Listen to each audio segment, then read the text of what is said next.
Okay, open page number 11 of English book. Here we have different pictures. Name the pictures, listen to the ending sounds and write the ending letters and color the pictures that end with x sound. X sound. Okay, let's start. Rat. Rat, rat के ending sound क्या है? ट, rat, तो हम यहाँ ट लिख देते हैं। बॉक्स, बॉक्स, इसका स्टार्टिंग साउंड क्या है?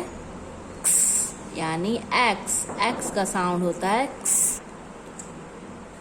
अच्छा, what is this? This is fan, fan, fan में एंडिंग क्या साउंड है?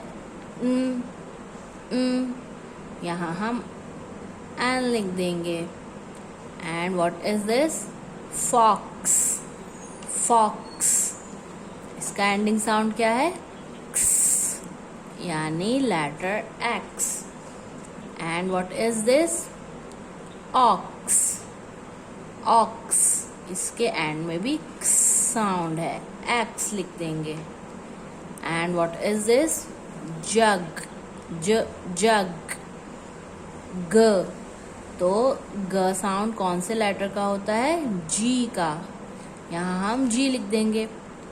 अब आपने जिस पिक्चर का एंडिंग साउंड है यानी एक्स आ रहा है लास्ट लेटर, उसमें कलर करना है, तो आप बॉक्स में, फॉक्स में और ऑक्स में सिर्फ इन 3 पिक्चर्स में कलर करेंगे। ओके, अल्लाह हाफिज।